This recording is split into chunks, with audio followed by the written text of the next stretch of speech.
This is the greatest comeback na nangyari mga idol ngayong NBA playoffs. For the win na pero isinuka ng rem. Ready nang magpang-pang ang announcer. So eto na ang game 1 ng Eastern Conference Finals sa New York Knicks versus the Cleveland Cavaliers. Mukhang wala pa sa kondisyon ng New York matapos ang mahabang pahinga dahil magang natapos nga ang series kontra sa Philly. Karl Anthony Towns nag-airball pa ng atres. In-rhythm naman kaagad sa first quarter mga idol. Eto nga si Donovan Mitchell. 3 out of 4 sa field. 7 early points for Spida. Siya ang nag-set ng tone sa offense mga idol. Ang Cleveland Cavaliers habang sa New York Knicks. Jalen Brunson pull-up elbow J at nagkasunod-sunod na ang puntos mga idol ng New York Knicks. 10-3 run to take the lead at ipinasok din si Jordan Clarkson under 5 minutes. Ayon sa report ni Mike Breen, ang announcer sa game na to, ang pinakamahal na ticket mga idol ay nagkakahalaga ng 3.2 million Philippine peso. That's $53,000 at ang pinakamura naman ay nagkakahalaga ng $500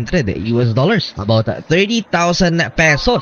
Extended ang run mga idol ng New York Knicks dahil dito kay Mikal Bridges kasi ng mga X-factor sa offense at sa defense ng New York. Ito ng ball touches ni kabayan Jordan Clarkson dahil si Jalen Brunson ang focal point ng offense ng New York Knicks. Nabigyan ng opportunity si JC na tumira mga idol. First 3-pointer ng New York Knicks ay nagmula sa kanya. Low scoring game sa first quarter, almost half of the points ng New York ay nagmula kay Jalen Brunson with 10. 23-16 and first quarter lamang mga idol ang home team.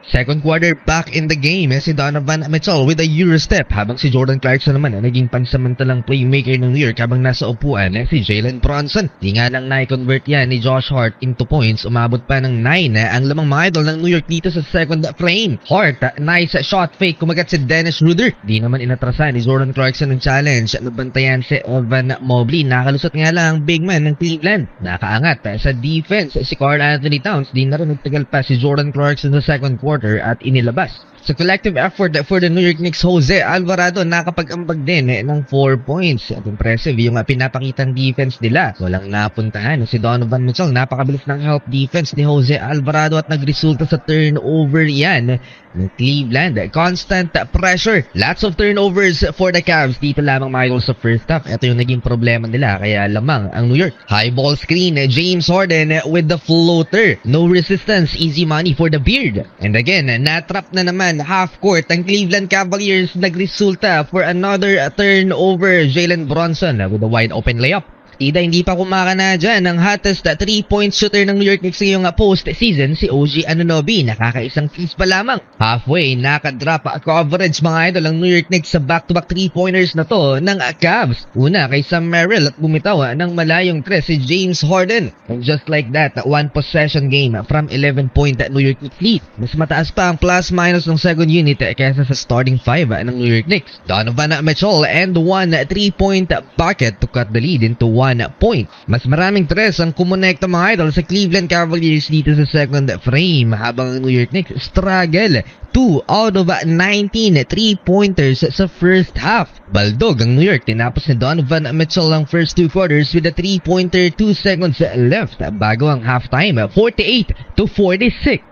Third quarter, pinipilit pa rin mga idol ng New York Knicks ang kanilang 3-point shooting kahit hindi pumapasok. Karl Anthony Towns missed 3-pointer and Donovan Mitchell tough contested layup. Karl Anthony Towns again, 3-point shot mintes pero nakuha niya ang offensive rebound at nakapag-address na rin si Cat. Mas marami pa ang 3-point attempt nitong big man ng New York Knicks kumpara sa 2-point field goal attempt niya. Hard foul naman ni Jarrett Allen kay Josh Hart pero Knicks pa ang natawagan ng foul dahil hinawakan pala ni Karl Anthony Towns ang kamay ng Cavs center. Solid si Donovan Mitchell all throughout the game 1. 6 steals mga idol at tinake over pa niya ang laban dito mga idol sa third quarter. 20 points and counting for Spida at 64% shooting percentage. 9 points na rin ang hinahabol ng New York Knicks. Inside to Mobley and an easy puck. Stick pa rin sa starting 5 itong si Coach Mike Brown kahit hindi nag-work. Negative na lahat ng plus-minus ng starting lineup ng New York Knicks. Well, kahit ipinasok ang second unit, nonsense rin dahil si Jalen Bronson ang may hawak ng bola most of the time sa offense, mga idol, ng New York Knicks. At hirap makakapag-convert ng puntos, mga idol, ang star player ng New York. Dahil dyan, lobo na sa double figures ang lamang ng Cleveland Cavaliers. Ganda ang ikot ng bola ng Cavs. James Harden driving layup mula sa kick out ni Jarrett Allen. Lots of quality looks for the Cleveland Cavaliers. Donovan Mitchell Blinitz pass to Dennis Schroeder and Schroeder to Sam Merrill, wide open 3 ball. 14 points Cavs lead at mukhang masasayang ang napakamahal na ticket ng mga fans. Inuutakan na lang ng Cavs ang New York Knicks. Nag-hack ang Mitchell Robinson pa sila dito sa third quarter. And it was a success dahil maraming free throws ang naimintis ng big man ng New York. 1 of 6 from the stripes, si Mitchell Robinson. Talagang hindi pinatawad ng Cavs itong si Mitchell Robinson hanggang sa matapos ang third quarter, fina-foul siya. Well, hindi man lang nakapag-attempt na tumira si Jordan Clarkson sa third quarter dahil na kay Jalen Bronson madalas ang bola. Balik rin ng lamang ng Cavaliers 83-69 end of third quarter.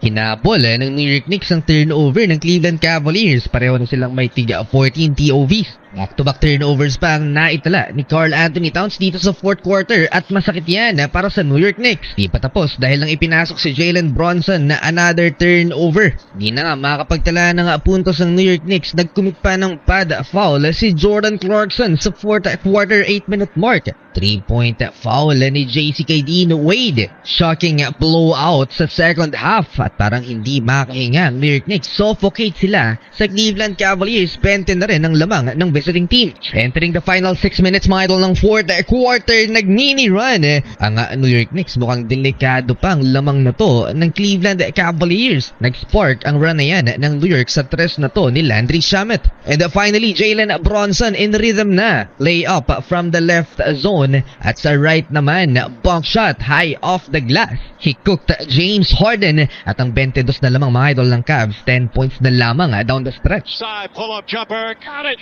Jalen Brunson has come along. It's a total takeover na para bang Kobe Bryant. No free throws, just field goals for Jalen Bronson. Brunson, three-pointer. Puts it in.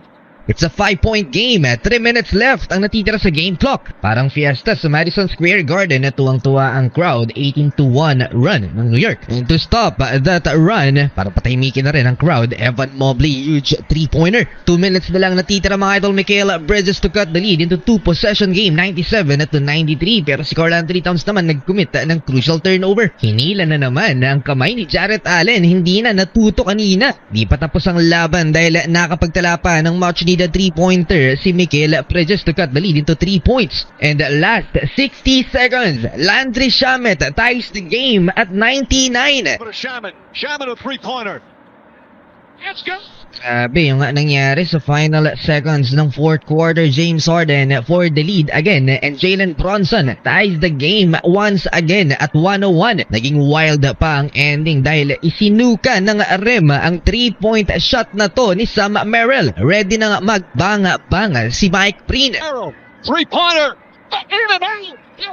1.5. Tatawag pa sana ng timeout si Coach Mike Brown pero hindi na nakita ng official. Well, may overtime pa.